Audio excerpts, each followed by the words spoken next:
Hello everyone, welcome to my YouTube channel. तो friends, आज के इस वीडियो में हम ज्योग्राफी के बहुत ही इंपॉर्टेंट टॉपिक अक्षांश और देशांतर रेखाएं लेकर आए हैं, जो कि एग्जाम की दृष्टि से बहुत ही इंपॉर्टेंट होने वाला है। तो फ्रेंड्स, चलिए वीडियो शुरू करते हैं। इसमें हम सबसे पहले देखेंगे, तो देखिएगा ग्लोब। तो ग्लोब किसे कहते हैं देखिएगा इसमें। तो पृथ्वी हमारे सौरमंडल के एक सदस्य है, जिसका भौगोलिक अध्ययन हम एक पृथ्वी के नमूने से करते हैं, उसी को हम ग्लोब कहते हैं। या फिर दूसरी परिभाषा के अनुसार हम कह सकते हैं कि ग्लोब पृथ्वी का एक छोटा नमूना होता है, या ग्लोब पृथ्वी का एक छोटा मॉडल होता है। अब देखिएगा इसमें अक्षांश रेखाएं और देशांतर रेखाएं। तो अक्षांश रेखाएं लैटिट्यूड लाइन और देशांतर रेखाएं लॉन्गिट्यूड लाइन। अब देखिएगा इसमें अक्षांश रेखाएं, तो ग्लोब पर पश्चिम से पूरब की ओर खींची गई काल्पनिक रेखाओं को हम अक्षांश रेखाएं कहते हैं। इन्हें हम अंश में प्रदर्शित करते हैं। देखिएगा, ग्लोब पर जो रेखाएं पूरब से पश्चिम की ओर खींची जाती हैं, तो उन्हें हम अक्षांश रेखाएं कहते हैं। ये देखिए, ये पूरब से पश्चिम की ओर खींची गई रेखाएं, तो ये रेखाएं कहलाती हैं अक्षांश रेखाएं। अब देखिएगा अक्षांश, तो अक्षांश वह कोण है जो विषुवत रेखा और किसी अन्य स्थान के बीच पृथ्वी के केंद्र पर बनती है।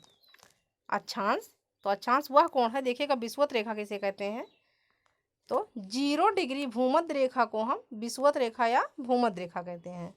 ये देखिएगा, ग्लोब के बीचों बीच में जो रेखा खींची जाती है, तो उसे हम भूमध्य रेखा या विषुवत रेखा कहते हैं। अब नेक्स्ट देखिएगा देशांतर रेखाएं।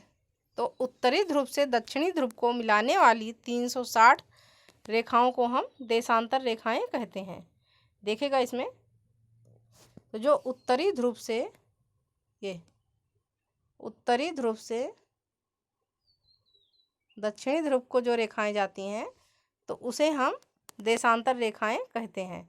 इन रेखाओं की संख्या, तो इन रेखाओं की संख्या होती है 360।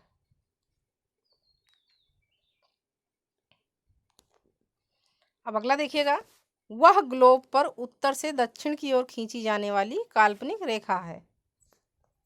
अब नेक्स्ट पॉइंट देखिएगा, अक्षांश और देशांतर रेखाएं।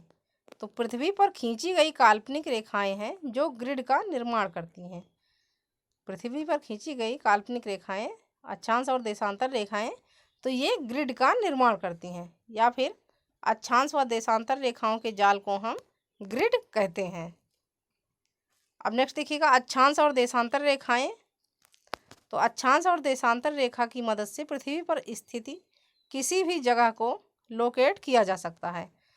यानी कि अक्षांश और देशांतर रेखाओं की मदद से हम पृथ्वी के किसी भी जगह का पता लगा सकते हैं।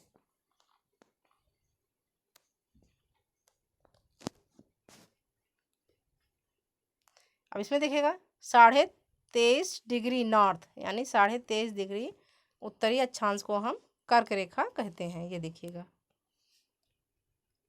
उत्तरी ध्रुव, तो 90 डिग्री नॉर्थ, 90 डिग्री नॉर्थ को हम उत्तरी ध्रुव कहते हैं। विषुवत रेखा देखिएगा इसमें, तो विषुवत रेखा देखिएगा ग्लोब के बीचों बीच की रेखा को हम विषुवत रेखा या भूमध्य रेखा कहते हैं। इसे हम 0 डिग्री से निरूपित करते हैं।